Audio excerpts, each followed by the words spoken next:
Hello guys, tayo ay magluluto na may kamatis na paksiw guys. So wala kasi ako masyadong sahog na naibili dahil late na. So gawa na lang natin siya ng paraan kahit wala siyang masyadong sahog. Ito lang ilalagay natin. Kahit pa paano may kamatis, luya at bawang. Sibuyas na ubusan na ako kaya goods na yan, okay na yan guys. So eto, saan natin? Dato puti, suka, lagyan natin.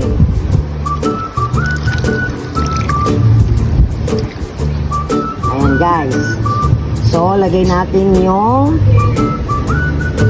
bawang. Ayan, bawang syempre.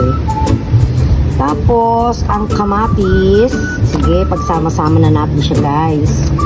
Wala tayong masyadong ricado ngayon, di ako nakabili dahil may ginawa ako guys. So yan, mekos-mekos na lang natin guys. So yan, nagyan ng ganyan. So guys, wala rin magic sarap. So kahit cubes na lang guys para may lasa siya. So lagyan natin ng pamintang durog. Kahit buo pwede ka. So wala akong durog. Wala akong buo. So durog na lang. Yan. Pwede na yan. Goods na yan. Tapos lagyan natin ng konting tubig. Yan. Yan. Goods na yan guys. Kesa walang ulam. Kung walang mga ricado, gawan ng paraan guys. Para may kainin tayo guys. Diba? Yung paano natin siya mapapasarap. Okay. Ayan guys, nilagyan na natin siyang konting asin. So, ayan, good na. Pakukuluin na lang natin siya ng pakukuluin guys. Ayan, yung bangus.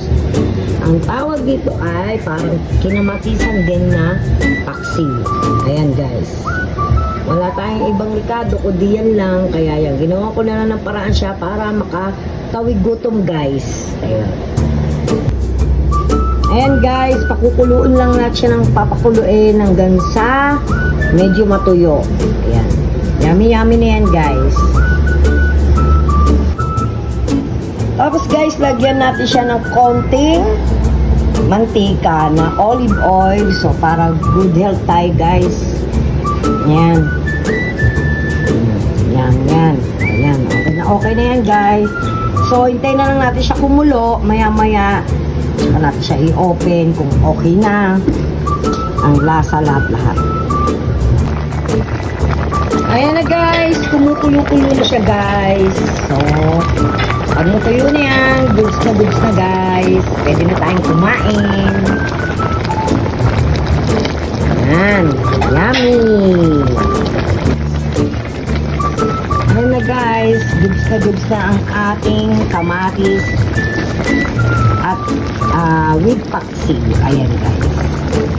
Parang siyang kinamitisan pero paksiw ang na guys. Ayan. Kain na tayo.